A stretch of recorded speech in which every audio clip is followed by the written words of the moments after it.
The noise that dragged me awake wasn't thunder or coyotes, it was that sharp metallic snap a fence wire makes when it gives under pressure, the kind of sound that slices straight through the dark and lodges in your stomach. And almost at the same moment, I smelled crushed grass, heard the restless shuffle of 50 cattle shifting in the black, and knew with certainty it wasn't chance. Somebody had cut my line, and in our town, there was only one person stubborn enough to try. So I was out of bed, half-laced boots, flashlight between my teeth, the cool pre-dawn air sliding past the screen door like a warning, mind racing ahead of my steps. Because when you're past your borders suburbia, you learn to think in backup plans, you learn to read moods from porch lights, you learn which battles to pick, and this one was already personal. Since Sycamore Point sits across my fence like a glossy ad, their HOA rules thicker than scripture, lawns pampered like show dogs, hedges carved with spirit.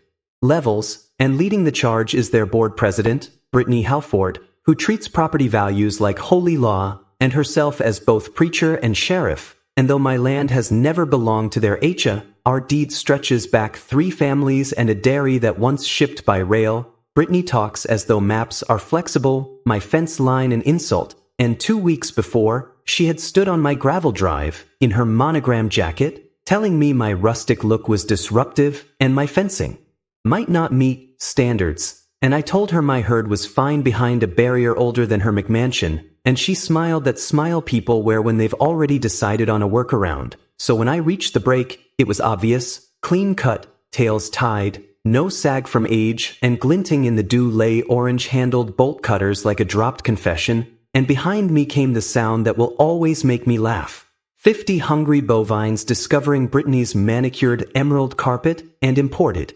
roses, and charging into what could only be described as an all-you-can-eat HOA buffet, calves bounding through flower beds, a heavy steer squatting in dignity on her limestone path, another splashing in her fountain, heads buried in landscaping like it was planted for them, and Brittany herself frozen on her porch, in silk robe and curlers, cutters still in hand, gasping as though she realized the trick had been pulled on her. Then her eyes locked on me, and I said, calm as gravity. Wrong.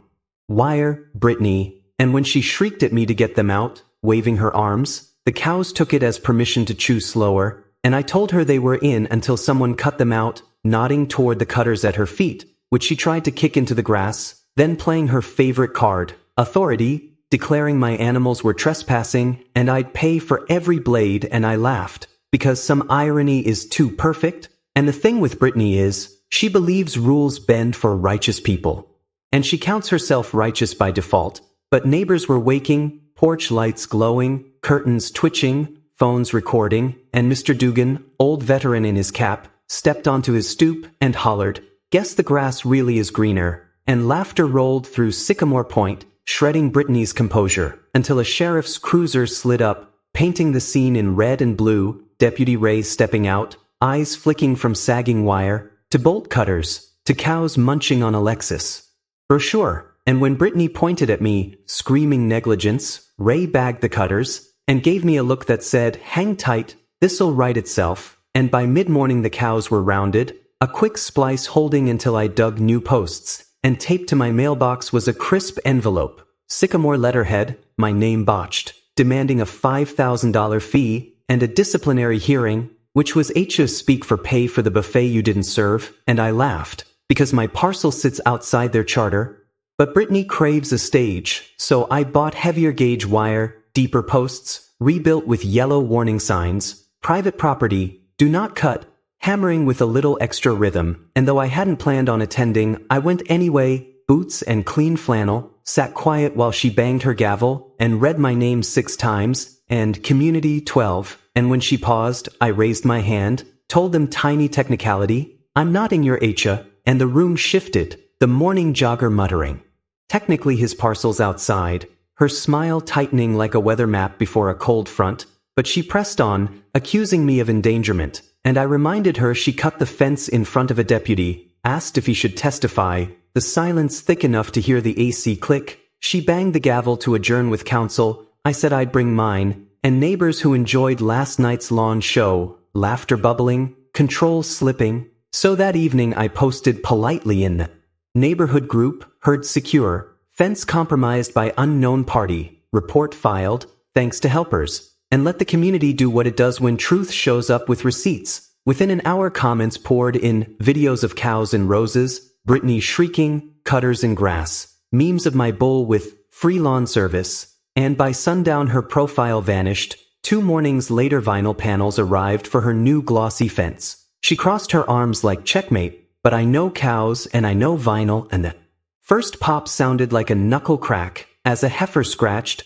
the panel bowed and snapped. More cows discovering the world's biggest back scratcher. Panel sighing down, Brittany screaming about monsters. Animal control called. Officer Whitaker touched the panel and said, "Ma'am, this is ornamental, not livestock barrier." Pride colliding with physics and losing, words spreading, parody accounts logging falls, art in motion. Then the HOA's tent meeting, chairs full, Brittany with blown up fence photos, calling me dangerous. I stood, said they were contained until she cut the line, and Mrs. Voss raised her hand. "Honey, the only danger was you yelling at cows in a nightgown," and laughter roared, support slipping. But humiliation only fueled her. Next week a crane lowered a fortress gate with motor and keypad, neighbors dubbing it Fortress Brittany within minutes. Then a summer storm killed the power, the gate seized half shut, crashed onto her Lexus with a crunch you felt in your molars, kids filming, deputy nearly choking on his laugh.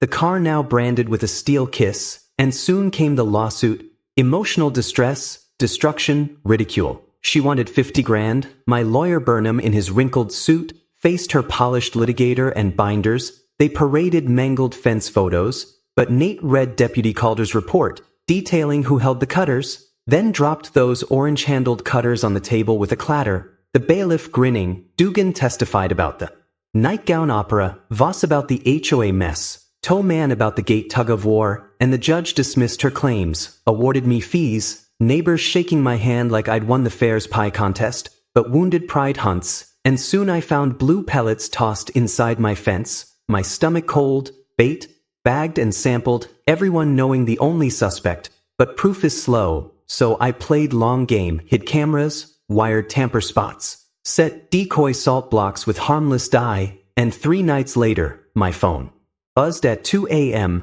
There she was, hood up, flashlight in her mouth, snipping wire, grabbing salt, her palms glowing neon pink even in infrared. I laughed into my sleeve, and at dawn posted the clip with 4 words. Fence bandit, pink-handed, no name needed. By noon the whole town knew. Deputies cited her. The board cut her off. Cornered, she hired drones and lights, which lasted until one buzzed a birthday, and a dad knocked it from the sky with a throw worthy of the majors. Deputies grounded them. The HOA met without her, peace returning, until she brought in a bulldozer to carve a trench, permits in hand, but the rain-soft ground slid, and the whole machine sank nose first through her vinyl like a giraffe into cake. News picked it up, captions calling it Titanic, and still she doubled down. 2 days later helicopters thumped overhead, livestock transport she'd hired, trailers lined her curb, men with prods trying to herd cows like cats, a sling dangling. I called calm.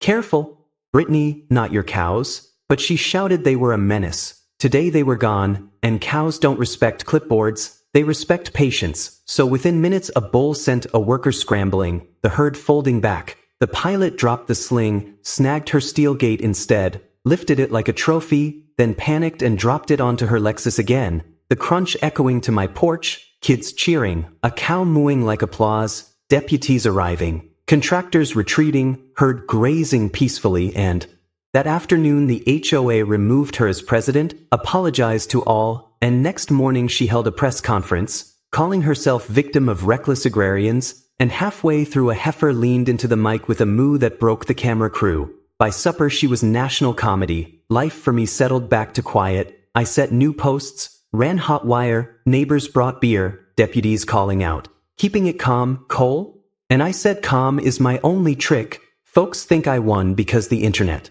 laughed or the gavel banged, but what I learned is harsher and kinder. You don't beat people like Brittany by shouting louder. You beat them by staying steady, knowing your rights, documenting every inch, and letting their pride build their own prisons, even if those prisons look like gates and drones. And sometimes I stand at the fence at sunrise with coffee, listening to the herd breathe, smiling as one scratches against the post where Brittany once yelled about standards, thinking about boundaries, how some confuse control with safety, how HOAs can manicure lawns but never legislate honesty, and how communities always side with the truth they can see. And I ask, where's the line for you between order and overreach, between a right to your land and a board's obsession with rules? Would you have handled Brittany harsher, or offered her lemonade when the cutters were still warm?